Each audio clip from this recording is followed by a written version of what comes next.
La OMS indica que un sistema sanitario humanizado es aquel cuya razón de ser es estar al servicio de la persona y por tanto pensando y concibiendo en función del hombre. La siguiente ponencia viene con el título de Humanización en Salud, mirando mi ser desde la teología de la salud, a cargo del doctor José Valencia Rodríguez. Doctor José, doctor Pepe, con cariño, lo invitamos a escucharlo. Ahora sí, nuevamente muchísimas gracias, infinita gratitud por esas oportunidades y lo estoy haciendo a nombre de la doctora Luz Love. Les voy a contar un poquito, muy brevemente, cómo fue que empezamos con esta situación de humanizar para sanar. En alguna charla, yo no la conozco personalmente, hemos estado dialogando, hemos estado participando en muchos eventos, pero una tarde muy especial, hace marzo del 2022, estuvimos platicando acerca de lo que son cuidados paliativos. Quiero hacer un paréntesis, me hubiera encantado de ver la ponencia anterior. Me tocó solamente un poquito, una entrevista por ahí que surgió en último momento. Me hubiera gustado para poder ampliar y utilizar muchos de los elementos que me parece que fueron muy brillantes en la ponencia y utilizarlos en esto. Les decía, estábamos platicando acerca de los cuidados paliativos pediátricos. Ella y un servidor hemos estado muy cercano a Cicely Saunders, a la doctora Elizabeth Kubler-Ross, al doctor Marcos Gómez Sancho, en relación a todo lo que está cercano a los cuidados paliativos, que no es lo mismo cuidados paliativos que medicina paliativa. Yo estaba con una confusión tremenda hasta que tomé medicina hospice en perdón, en San Diego, California. Perdón. Y esa charla que tuvimos en esa tarde, empezamos a discutir cosillas así, por qué el médico es tan médico? En la, ¿Por qué se comporta, ¿no?, tan científico? Entonces le compartí algo que enseguida también comparto con ustedes. Yo estuve también en un hospital general, se llama Hospital Civil, la ciudad de Guadalajara, México, en terapia intensiva, algo así como unos 10 meses a cargo de terapia intensiva. Todo era, wow, los protocolos. Yo siento que soy a veces muy cáustico con los comentarios que hago. Yo no voy contra la medicina, voy contra la deshumanización, pero suena a veces que soy cáustico, que soy muy irritante.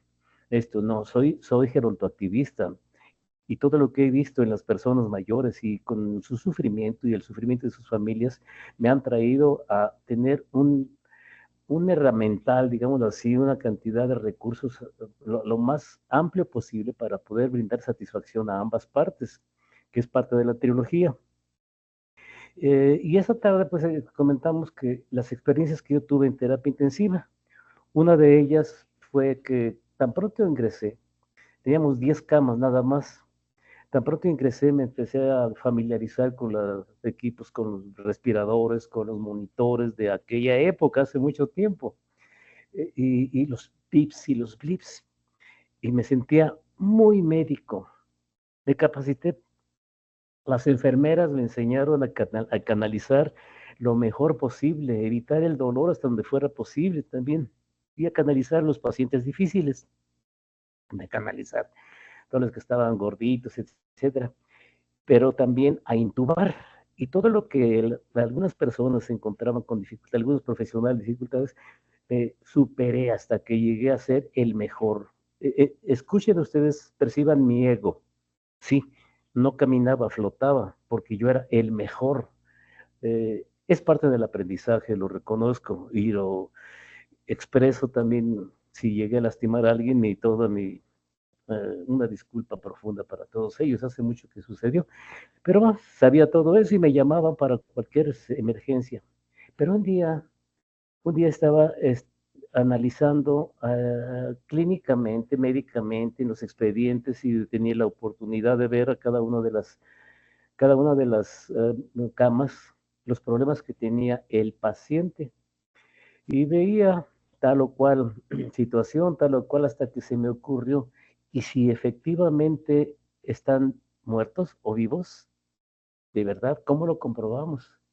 Esa inquietud siguió y el siguiente turno, en la mañana, le pedí que se hiciera un electroencefalograma a cada uno de los pacientes ahí.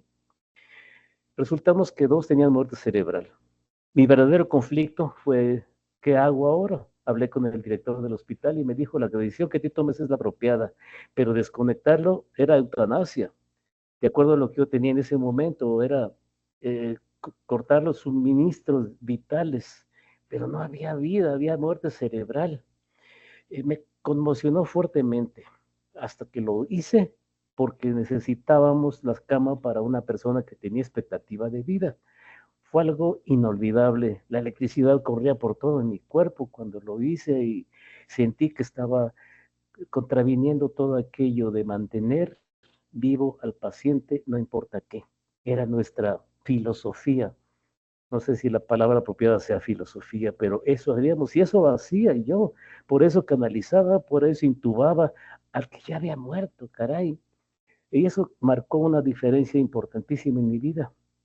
Y esa tarde que les comento, que estábamos hablando la doctora Lo y un servidor, empezamos con que por qué no humanizamos la salud, la medicina, por qué no adoptamos un papel, como les decía en la charla previa donde participé, por qué no colocamos el ser humano que nosotros somos, tenemos, portamos y con el cual nacimos.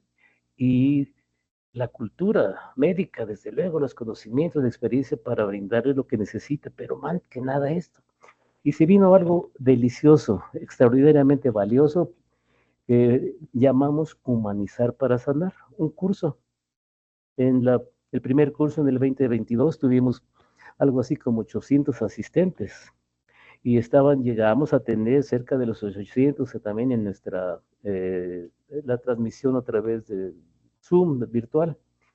Y me hace entender, nos hizo entender cuánta necesidad existe entre los profesionales de la salud, más precisamente médicos, y todavía mucho más exquisitamente preciso con el médico paliativista, acerca de un poquito más, conocer un poco más para ejercer el humanismo y brindar ese humanismo a ese ser humano que esté en un proceso, una enfermedad que lo esté conduciendo a la muerte cercanamente.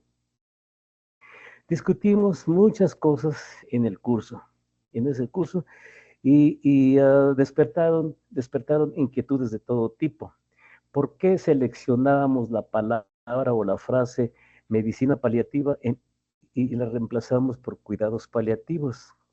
Quiero ser muy preciso en este campo. El médico paliativista, bueno, yo me sentía paliativista cuando tomé hospice, pero me entendí cuando lo tomé, medicina hospice. La medicina hospice, ustedes saben, está fundamentada en los principios que establecieron Cicely Saunders y la doctora Elizabeth Kubler-Ross. En algún momento fui subdirector vicepresidente, perdón, de la Fundación Elizabeth Kubler-Ross México Centro, pero ahorita la dejé a un lado por razones personales. Y nos demos cuenta que sí, el alivio del dolor es algo exquisito, muy preciso, pero también descubrimos, conforme yo tomaba ese curso y conforme veía más personas que tuvieran una enfermedad que los conduciera cercanamente a la muerte. Hay diferencia entre decir un enfermo terminal o un ser humano con una enfermedad que lo conduce cercanamente a la muerte.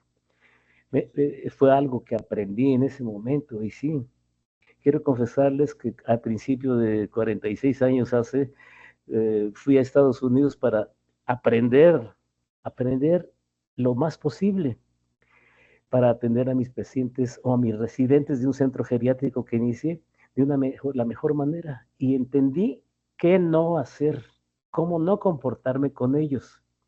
Porque los médicos, caray, son un robot, una expresión grave, total, lo decía hace un momento, con una expresión de tótems, con su bata impecablemente blanca, su pluma Mont Blanc aquí, ahora ya, pues antes eran los expedientes escritos a puño y letra, ahora ya una tablet, y con la estúpida pregunta, perdón por esto, pero sí me parece estúpida esa pregunta, ¿cómo está usted hoy?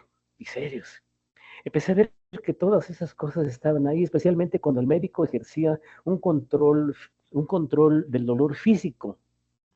Y de todos los cursos, de todo esto del curso, de todo lo que estuvimos hablando del curso, me empezamos a dar cuenta cuánta necesidad existe de que los médicos salgamos con varios elementos de la carrera, como uno de ellos, aprender a dar cierto tipo de direcciones de tipo nutricional correspondientes a las necesidades que tenga el paciente, específicamente ese ser humano a quien estamos atendiendo. Tampoco tenemos la capacidad de dar malas noticias. En la facultad no nos enseñan a eso, en la universidad no nos enseñan a cómo dar malas noticias. Tampoco nos enseñan a cómo aceptar nuestros errores. No existe la perfección en la medicina y los practicantes de la misma. Sin embargo, ningún médico, yo no considero que ningún médico obre lastimando, buscando lastimar a cualquier persona. No, pudiera haber negligencia, sí, ciertamente, ¿verdad? Pero en el afán de sacar adelante a nuestro paciente, buscamos elementos y pudiera ser que expresemos un error. Pero no hay médico que busque lastimar y matar al paciente así solamente ¿por qué? Porque no lo existe. Y me di cuenta en la diferencia. No solamente es el control de dolor físico, sino también el médico paliativista y los que proveemos de atención paliativa a la persona con dolor, debemos contemplar el dolor emocional y el dolor espiritual. El dolor emocional se presenta definitivamente como el origen de situaciones actuales, tal vez alguna pérdida de nuestro pasado, y a veces es tan lejano ese pasado que pudiera estar involucrado en la vida que teníamos dentro de nuestra madre, situaciones entre ellos, y se generaban cosas que ahí quedaban como una semilla y con el paso del tiempo se traducían en la expresión de algo que llamamos enfermedad. Entonces el dolor emocional debe también atenderse.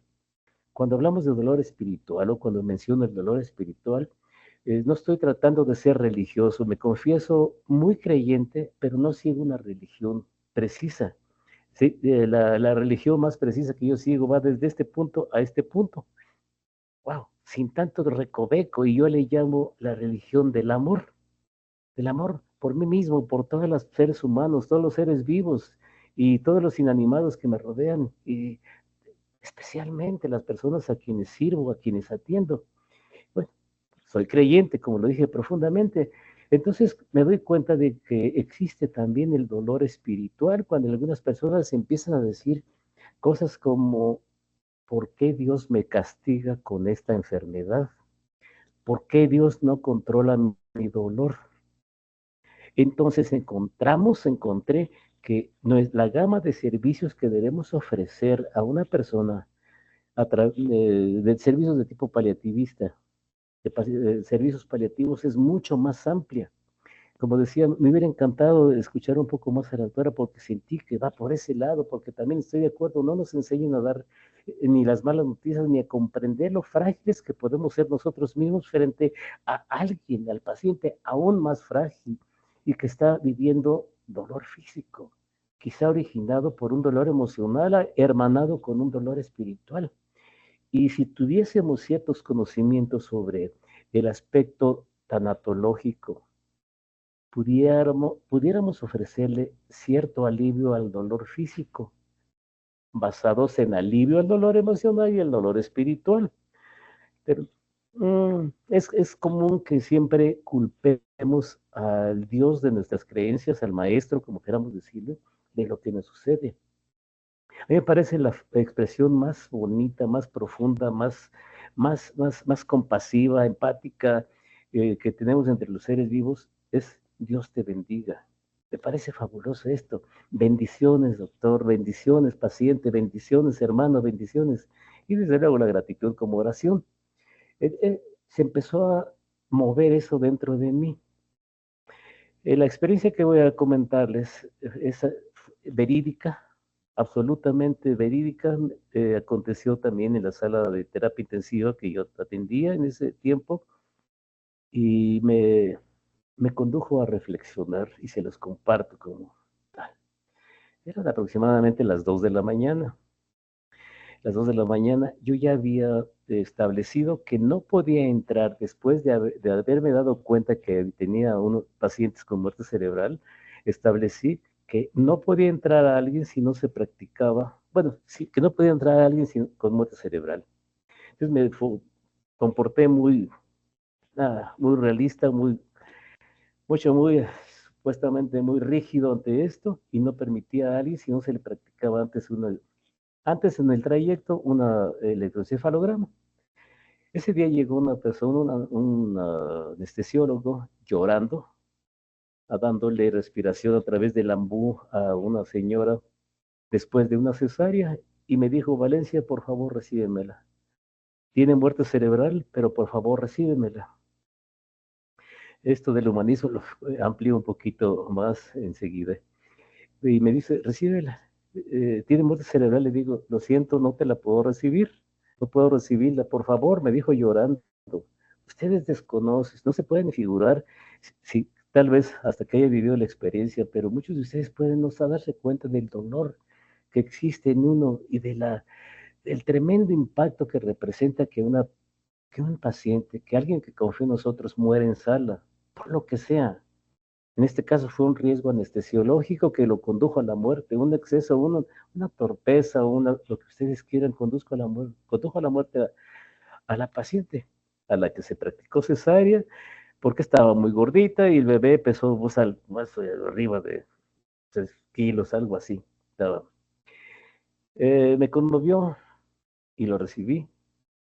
Eh, Pasado un poco de tiempo, ya después del protocolo de terapia intensiva, la acomodé en la cama número 5, que la cámara número 5 he escrito muchos artículos relacionados con la famosa cama 5 y todo lo que las experiencias que viví, gracias por ello. La acomodé en la cama 5, alrededor de las 2 de la mañana, viendo los monitores frente a mí, buscando descansar un poco con las piernas en alto en un escritorio, me di cuenta que todo era regular y los blips se escuchaban en toda la sala, también aquí en los monitores, y me pregunté a la señora: ¿qué estará pensando? ¿Tiene muerte cerebral? Lo ratifiqué, tenía muerte cerebral. Entonces fui a un lado de ella, me senté, la tomé su mano y le empecé a hablar al oído acerca de lo que me brotó, lo primero que salió. Y algo de eso fue: ¿por qué no lucha por vivir? Le dije todo lo que ustedes se puedan figurar relacionado con que la vida es hermosa, mira qué bonitas, que las flores, que los pájaros, que los jardines, que el amor, etcétera. Pero cuando toqué el tema: ¿recuerda usted a qué vino aquí? Vino a que se practicara una cesárea porque ya no podía, no, era necesaria la cesárea. Algo sucedió. Su monitor estaba enfrente y su niña la está esperando que la amamante, que le dé su leche, que le dé su vida, que le dé su amor. La frecuencia que andaba sobre 68, 70 por minuto empezó a aumentar, 72, 74, 76, mientras yo insistía con este tema. La electricidad nuevamente por todo mi cuerpo, dije: esto no puede estar pasando, se supone que muerte cerebral, está muerta, no tiene funciones de audición. Sin embargo, conforme insistía, su frecuencia se fue aumentando y llegó un momento en que era 102, 104 por minuto. Yo no podía comprender todo ello. Esto naturalmente no es un tema tan médico, sin embargo, justifica que se los comente porque me hizo pensar, y espero que también suceda con ustedes: cuánto tiempo permanece la persona con esa capacidad, la persona, o digamos espíritu, alma. Ustedes díganlo, pero ¿por qué sucedió todo ello? Acabó todo, y llegó el momento en que tuve que decir, precisamente por lo mismo, por utilizar esa cama para una persona con reserva de vida, y, y desconecté. Me dolió mucho, lo lloré. Paréntesis: amigos profesionales, se vale llorar, se vale que soltemos también toda la lágrima, porque somos humanos y esas pérdidas marcan nuestra vida para mejoría, debe ser para mejoría en la calidad de servicios que proveemos. Les invito a que tengan eso y que lo suelten. Lo hice, eh, me hace pensar, y ese pensar me trae a hablar con ustedes del humanismo. Sí lo toqué hace un momento, pero quiero ser un poco más profundo, porque en muchísimas ocasiones la ciencia nos impide expresar el humanismo que nos hizo llegar a este mundo y estar y ejercer algo que amamos, la medicina, la provisión de servicios de salud, el bienestar de un ser vivo, a quien llamamos paciente. Empezamos también en esta con la doctora Leo a analizar el comportamiento, los protocolos y todo cómo se presenta y dijimos, no es culpa del médico, si se puede utilizar la palabra culpa, no hay culpas aquí, pero no es culpable el médico porque nos hemos formado todo el tiempo con una visión exclusivamente científica, médica, clínica, y así vamos, no sé, con ustedes en su país, pero en nuestro México, desde entrar al primer año, era antes por años, nos obligaban o nos pedían o nos sugerían fuertemente que utilizáramos una bata. Y la bata blanca la traíamos hasta en casa, en todos lados. Si teníamos carro, manejando con la bata puesta, en el consultorio, fuera del consultorio, la bata, o sea, nos sentíamos médicos con la bata. Una vez que terminamos la carrera, la bata era parte de nuestra vestimenta. Olvídese ustedes de que se contaminaba o no, pero era algo que nos hacía sentir médicos. Igual el título, igual los diplomas que estaban alrededor. Hace un momento les comentaba cómo el protocolo para atender a una persona mayor, pero todos esos diplomas que nos entregan, todos esos reconocimientos y que colgamos, llega a ser intimidatorio, igual el título, pero esos no nos hacen médico. Nos hace médico el ser humano que traemos dentro y que se expresa médicamente.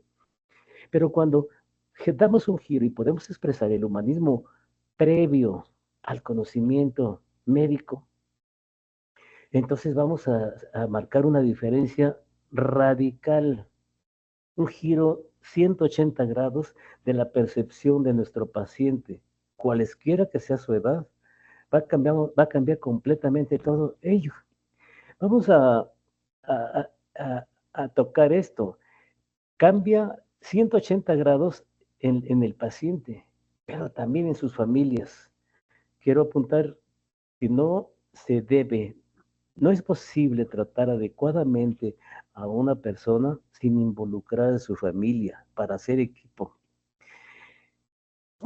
Una situación que es muy álgida y que todavía no nos atrevemos a expresar abiertamente por temor a la crítica, por temor a los comentarios que ennublezcan un poquito, que lastimen nuestra posición como médicos proveedores de bienestar, de vida, de salud, de curación, que está relacionado con el paciente terminal. No tocamos cosas como frontalmente, solamente el médico paliativista también, desde luego, o los que practican los servicios paliativos, lo hace. El momento final, ¿cómo manejar esto? La familia está con preguntas de todo tipo. La familia está con sentimientos de culpa de todo tipo también y de diferente dimensión. Imagínense ustedes cómo está el paciente frente a todo ello. En los últimos años yo he estado promoviendo mucho el documento de voluntad anticipada, donde podemos plasmar frente a un notario que no queremos ir a terapia intensiva, que no queremos pasar por un hospital y que si llega el momento final, que sea cómodo y en casa. En un libro por ahí publicado, apunto que son mis últimos 5 deseos, basados en quién va a tomar decisiones en lugar mío cuando yo no pueda. Bien, cuando la familia está ahí, que siempre está, y a veces los que no están, debemos buscar por qué no están. Pero cuando logramos hacer el equipo, se hace algo tan maravilloso, tan extraordinariamente trascendental, que jamás lo vamos a olvidar, jamás lo vamos a dejar, eso se los garantizo. Quizá esté sonando como el yoyismo, pero yo no he tenido muchas experiencias ni con mis maestros, me refiero a maestros de los docentes, la universidad, que no he tenido con ellos porque me los han dado mis verdaderos maestros, los pacientes, y comparto con ustedes lo que he vivido con ellos y qué tan intenso ha sido, qué tanto, para que, caray, empecemos a ampliar un poco más nuestra visión, que tengamos una percepción mucho más amplia de la capacidad y la posibilidad que nosotros tenemos para brindar satisfacción. Y decía, cada familia, con todos los integrantes, tienen pensamientos y sentimientos de culpa completamente diferentes, de manera que deberíamos tener ciertos conocimientos del orden tanatológico o la convicción de que si no existe el profesional que pueda ayudarnos, respaldarnos en ese momento, nosotros debemos asumir esa responsabilidad.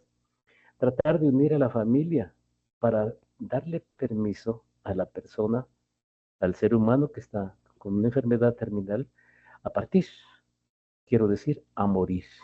Yo utilizo frontalmente la palabra morir para no confundir partir, tu partida, no, la muerte y al ser querido.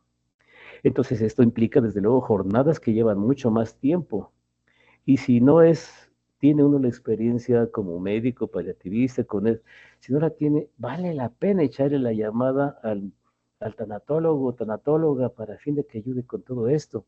Sí, yo siento profundamente que esto debe ser una labor del orden, del orden multifactorial, que muchos profesionales debemos involucrar en todo ello, pero todos comulgando con la misma, con una sola filosofía que tenga como común denominador el amor y la compasión. Y cuando esto sucede, entonces estamos humanizando la medicina. Pero no es solamente en el momento final, sino en cada paciente para con cada paciente que llega de nuestra consulta y con quien tenemos la oportunidad de brindarle, pues sí, esa satisfacción, esa necesidad de preguntas. Otra vez les invito a que ejerzamos la compasión. Estamos en una cama de hospital, tenemos cierto grado de conciencia, tenemos puntas nasales, tenemos máscara, qué sé yo, oxígeno, tenemos muchos elementos por ahí para mantenernos vivos, no importa qué, monitores por un lado, casi desnudos solamente con un pañal, solamente con el pañal, y soluciones por todos lados. Mientras tanto, el personal de terapia intensiva corre para un lado y para otro para tratar de sacar adelante o de atender a una persona con una emergencia, con una situación. Perciban eso, porque se siente frío. Una sala de terapia intensiva es fría, con toda esa tecnología que, que a mí me apasiona, siempre que exista siempre que exista una reserva de vida, una posibilidad de sacar adelante a este paciente, me apasiona el uso de esto, de aquello.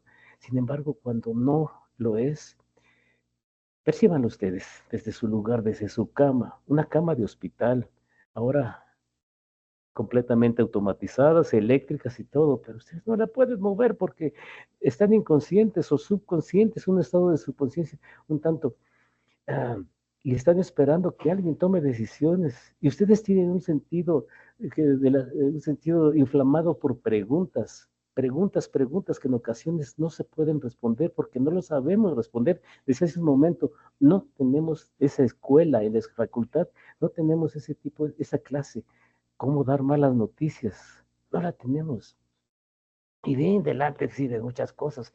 Pero vamos, mencionaba también cómo una enfermera, siguiendo un protocolo estrictamente médico, llega, baja el pañal y le inyecta sin pedir permiso o hacerle un comentario. Igualmente el médico, ahora con su tablet y todos los artificios electrónicos que existen, sin algo que pueda ser más humanista. Otra experiencia personal fue algo muy fuerte, muy fuerte. Yo siento que es la expresión más fuerte que he sentido, que he vivido, que he experimentado y las comparto. Yo tenía un radio de programa de televisión, radio y televisión en la ciudad de Guadalajara, México. Era local y me llamaron en el curso del programa, me dijo el operador, está un programa, está una llamada que quiere salir al aire. Le dije que no, después al terminar. Tomé el teléfono una vez terminó el programa y me dijo, doctor, quisiera saber si puede usted venir a ver a mi papá. Mi papá tiene casi un año y cada mes los médicos dicen que no debería vivir más de una semana porque tiene un tumor cerebral, tiene esto tiene aquello, tiene 1000 complicaciones y no sabe por qué está vivo. ¿Podría usted ir a verlo?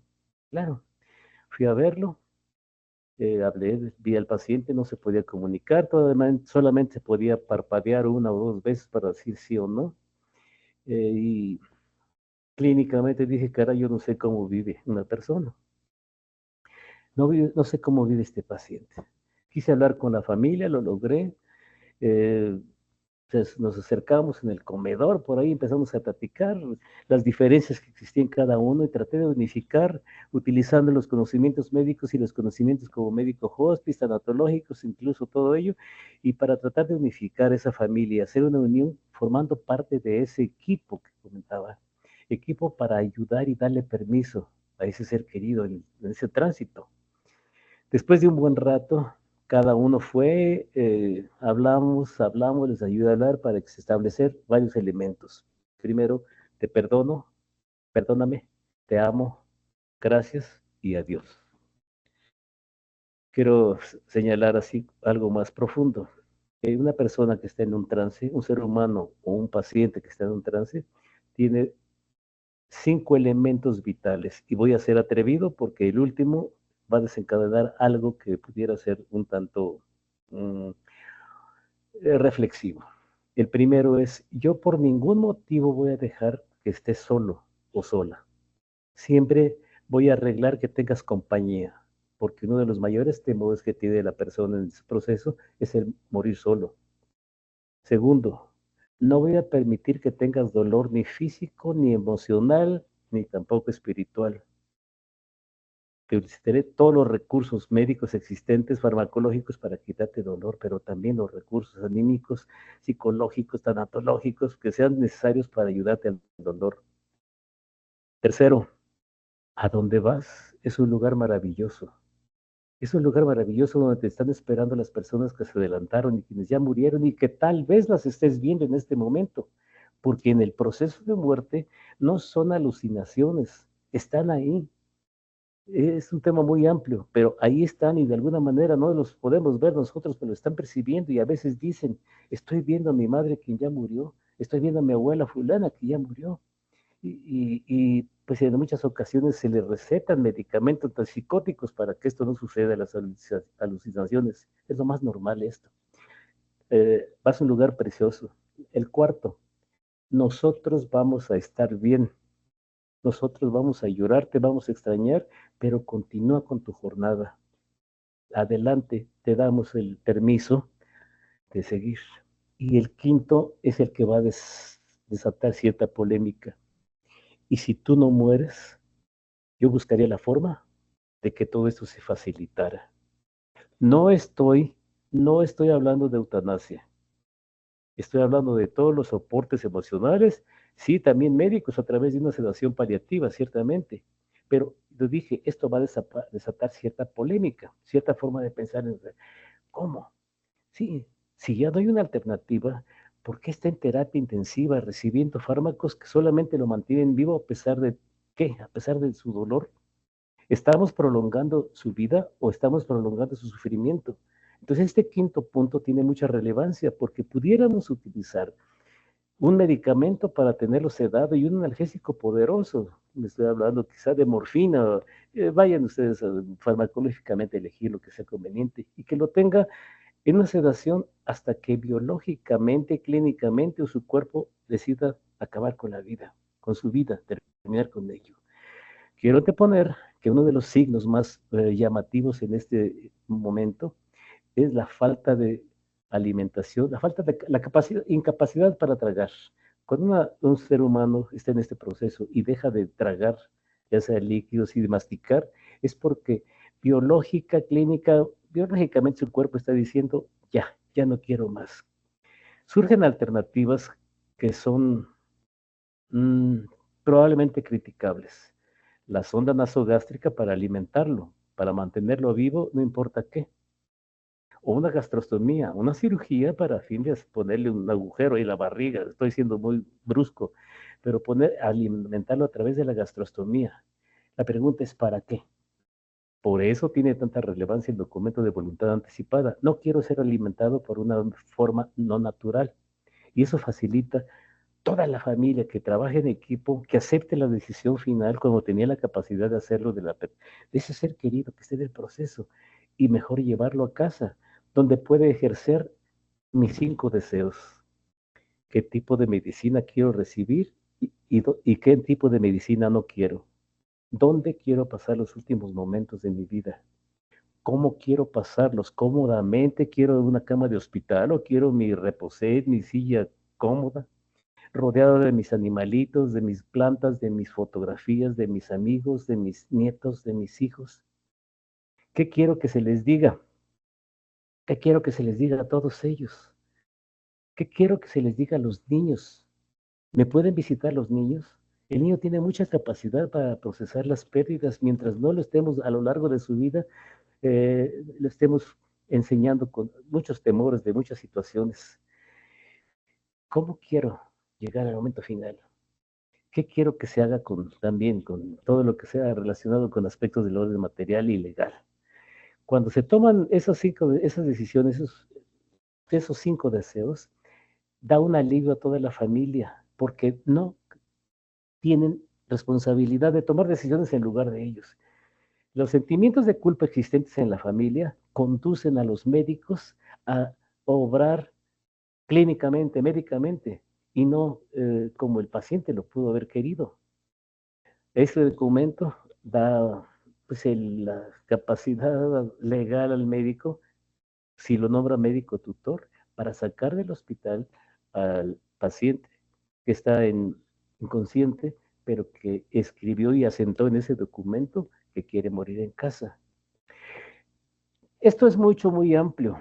Es muy amplio todo esto que en este momento estamos tocando, particularmente cuando se trata de nosotros ser el vehículo, porque nacemos con esta herramienta. Cuando somos médicos, ya nacimos. Yo siento que desde antes de nacer ya estábamos con ese pensamiento de ser o no profesionales y continuar con todo lo que esté relacionado con una medicina de calidad, pero sobre todo medicina humanista. Y todo esto nos conduce a un momento de nuestra vida en que todo lo que les he comentado, de decir, ¿sería yo capaz de desconectar a una persona en terapia intensiva? ¿Sería yo capaz de tomar decisiones médicas si me nombran médico tutor y llevarlo a su casa y de respetar todas esas decisiones médicas que me confirió para cumplir? Yo creo firmemente, más bien tengo la convicción de que sí, de que todos los profesionales de la salud, toda la gama de profesionales, estoy hablando de geriatras, de médicos, de cualquier especialidad, de enfermeras, cuidadores, psicólogos, psicólogas, tanatólogas, semiólogas, todos, si tuviéramos una mirada mucho más compasiva y sobre todo más humanista, podríamos hacer un equipo tan preciso que a la hora de hablar con la familia daríamos una sola filosofía basada en el amor y en las decisiones que toma la persona en vida a través del documento de voluntad anticipada y pudiera tener una muerte feliz. Existe, desde luego que existe. Todo lo que estamos reuniendo en estos eventos, en, estos, en estas sesiones, están relacionadas con calidad de vida, ¿sí? Pero también con calidad, debería ser con calidad y dignidad de muerte, porque no puede haber calidad de vida si no tenemos también la calidad de muerte que deseamos, y al revés. Y todo esto gira alrededor del humanismo. Como ustedes pueden darse cuenta con pocas palabras, aunque me cuelgo del micrófono, todo eso está alrededor del aspecto humanismo. Para terminar, les comento lo que sucedió con esta persona que me llamaron para que fuera a ver con su papá. Me di cuenta cuán grave estaba, cuán malo estaba, hablé con toda la familia y según yo todo estaba tranquilo, no estaba con medicamentos, se le estaba dando alimentación por una gastrostomía. Eh, Les dije que no era necesaria, que decidieran ellos si se retiraba o no, y salí. Pero antes de salir me encontré a la hija mayor de 22 años que estaba golpeando un cojín. Golpeaba el cojín y lloraba y salían mocos, pues, lágrimas y coraje, y traía mucha rabia. Y le pregunté, ¿qué pasa? ¿Qué pasa? Su nombre era Cristina. ¿Qué pasa, Cristina? Me dice, ¿cómo quiere usted que perdone a ese desgraciado? Esto es la vida misma. Esto es la vida misma. Esto es la práctica de la medicina en muchos momentos, especialmente en momentos terminales. ¿Cómo quiere usted que perdone a ese desgraciado si me estuvo violando 2 años de mi vida cuando yo tenía 12 años? ¿Qué harían ustedes? ¿Qué harían ustedes en una situación de este tipo? Yo estaba en ese momento, ilumíname, Señor, ilumíname, dame la capacidad de brindarle la satisfacción que necesita esta mujer y toda la familia, pero el paciente también. Lo primero que se me ocurrió fue, ¿contra quién tienes coraje? Y me dijo, contra Dios. Y le dije, dile todo lo que sientas. Y sacó mil cosas hasta que finalmente, tocándole su hombro, tranquilizándole un poquillo, asintió y aceptó a perdonar a Dios, porque lo hacemos culpable de lo malo que nos sucede. Nunca lo hacemos, nunca le aplaudimos lo bueno que hemos recibido. Por eso desde ese momento que la mejor oración es la gratitud. Pero eso, se tranquilizó y perdonó a Dios. Después, ¿a quién más? ¿Contra quién más tienes coraje? Dijo, contra mí misma, porque eso me hizo cambiar mi vida sexual y no puedo estar con alguien si no estoy recordando a mi padre. Sí me ocurrió también algo, improvisé, probablemente lo ponga con palabras, con la palabra con cursivas, y le dije, es que en ese momento se estaba comportando él como un hombre y con las drogas que se metía o el alcohol o lo que sea, se comportaba solamente por instintos. Y tú ahora que tienes esta forma de comparación, eh, te hace falta porque te comportabas como mujer, no como la hija. Esto es muy atropellado, todo lo que le estoy diciendo. Hablamos muchas cosas muy profundas y finalmente también se perdonó ella porque se considera impura, se consideraba pecadora. Y después fuimos con su padre y su padre le dijo, ¿cómo es posible que tú me hayas hecho esto?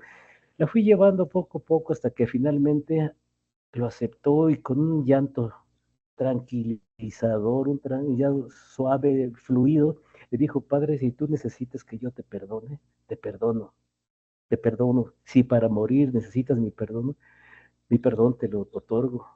Poco a poco, conduciéndola tranquilamente, amablemente, a veces con cierta energía, besó su frente, le dio la bendición y le dijo, puedes morir en el momento que quieras, papá. Yo siempre quise quererte, pero esto ya está en el pasado. Ya lo olvidé, ya lo voy a dejar. Quizá no lo olvide radicalmente, pero sí te perdono. Yo salí de esa sesión, no recuerdo cómo me subí a mi carro, a mi coche, no recuerdo cómo llegué a casa e hice algo que me parece tranquilizador y se los comparto. Toco un poco de música. Fui al jardín de mi casa, me descalcé, me puse a regar el pasto, a regar el jardín y a llorar y sobre todo agradecerle a él que me había permitido esa elección, esa enorme y humildificadora, valga decir la palabra, humildificadora lección.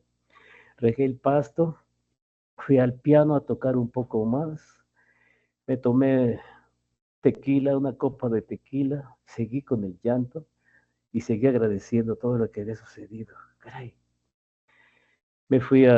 Después de todo ello, me fui a mi recámara, me recosté y estuve analizando todo ello y sentía como la lágrima fluida me aliviaba. Pero todo cambió cuando sonó el teléfono y me llamó, era Cristina y me dijo, doctor, mi padre ya murió, ¿puede venir a firmar el certificado? Esto es el poder del perdón, también el poder de la oración, gratitud. Y profundamente creo que el mayor analgésico para el dolor emocional no es la morfina, sino el perdón. El perdón no está dado en la medicina, está dado en el humanismo que contenemos. Y valga la ocasión para, después de compartirles todo esto, valga la ocasión para sembrar en ustedes, como lo decía hace un momento, la inquietud de explorar un poco más las capacidades que tenemos para brindarle lo que necesita ese ser humano, no la medicina. No son los libros, por favor, respeto los libros y nuestros maestros, pero es la vida misma y el paciente mismo el que nos está diciendo necesito de esto. Cuando fui a firmar el certificado de defunción en el caso de Cristina y su familia y su papá, encontré una expresión amable, tranquila, de paz en el rostro del paciente, igual en la Cristina y toda la familia, porque toda la familia estaba de cabeza, toda la familia estaba enferma.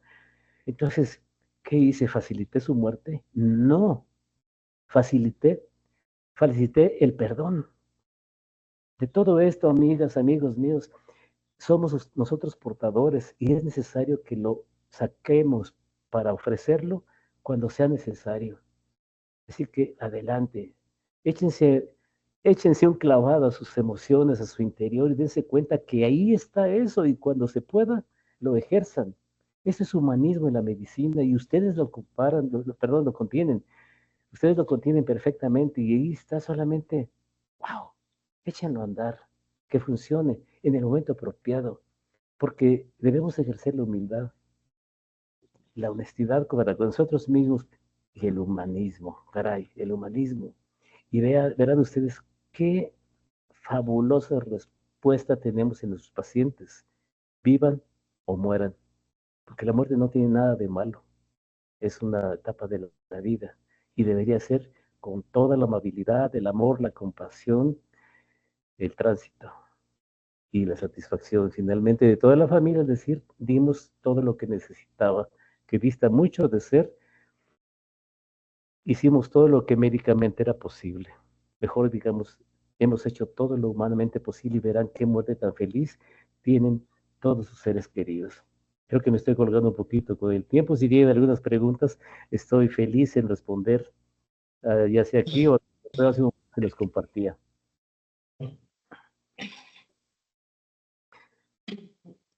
Mejor sin palabras, como siempre. Hay un Al tema, perdón, escucharlo, hay sí, un tema que porque me ha hecho recordar en una oportunidad que estuve frente a un médico, jefe de un servicio, que me decía que cuando estaba en su oficina y cuando sentía que alguien iba a venir eh, dándole una noticia mala o simplemente llorando, pues decía, no, no puedo. Y simplemente ya continuaba, seguía con su trabajo y le preguntaba por qué lo hacía. Y me decía porque él se resguardaba emocionalmente. Entonces es lo que muchas veces pasa con el profesional de la salud, ¿no? Que como ha estado enfrentado, y especialmente, por ejemplo, en la época de pandemia, con todas estas problemas de salud, hacen de que sea un poco más frío, ¿no? Y que esa parte de humanización simplemente no exista. sí, ¿Ya?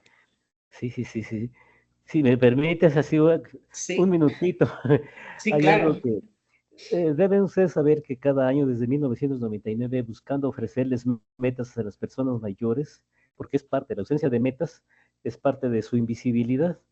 Y desde el 1999 les he invitado a participar en un evento que es Feria Internacional del Libro Personas Mayores, donde personas mayores de 60 años presentan sus libros. Esa es una motivación tan poderosa que ha sido curadora, que ha sido sanadora, hasta personas con cáncer, y algún día lo platicaría esto más con más profundidad. Lo que quiero decir es que una de las escritoras más longevas, tenía ella 93, 95 años cuando la conocí, publicó 4 libros, Laura Madrigal era su nombre, es en Guadalajara, y le dije, Laura, me voy a San Miguel de Allende, voy a trabajar allá. Pues mi amor, así era su forma de tratarme. Mi amor, eh, ni modo, ¿qué te puedo decir? Ve a trabajar, ve tras lo que necesites, etcétera, etcétera, pero te voy a pedir que cuando yo vaya a morir o yo muera, tú estés conmigo. Claro que sí, Laurita, claro que sí. Pasó el tiempo, me llamaron, me dijeron que estaba muy delicada, que estaba en terapia intensiva de un hospital. Inmediatamente me fui para allá, son 350 kilómetros de distancia, llegué con ella, metí a la sala y la vi. Ella tenía su mascarita de oxígeno y la vi. Hola, pedazo de mi vida, ¿qué estás haciendo aquí? Fue mi pregunta. Y se quitó y me dijo, esperándote, mi vida.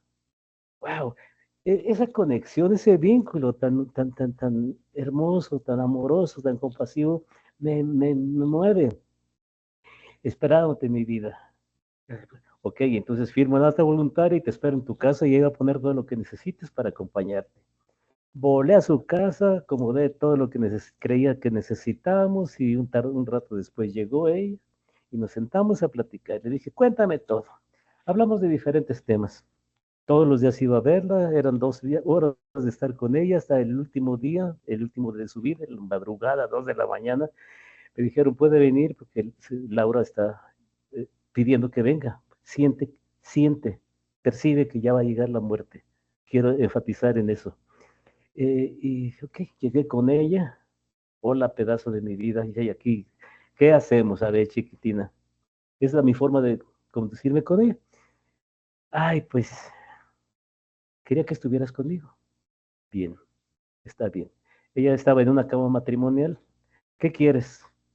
Celebrar la vida, mi amor, me dijo. ¿Celebrar por la vida? Sí, bien. Tráiganos un par de copas de tequila. Y hazte para allá. Me trepé a la cama matrimonial, me hice así, la acomodé y puse su cabeza en mi hombro.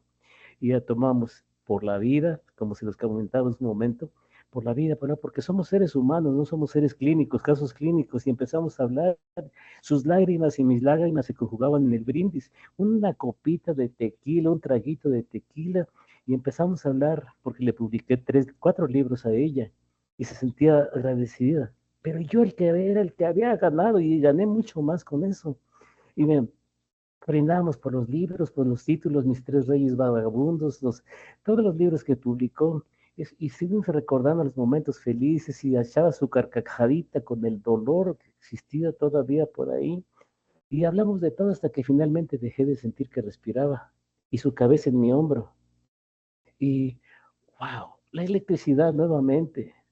Amigas, amigos, todo esto existe, esto vive, esto está ahí, créanme, ahí está, solamente es el abrirnos, dejar salir todo aquello que nos puede impedir ser nosotros transparentes, humanistas. Ella murió en mi hombro, con la sonrisa y con la copa de tequila que no se acabó. No estoy ponderando el uso del tequila, no, no, sino del humanismo, comportarnos como seres humanos.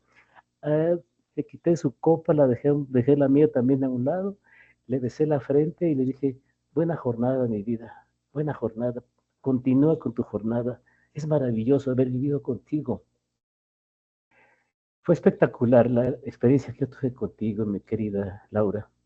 Le besé su frente, me levanté y les pedí que se acercaran todos los miembros de la familia para despedirla.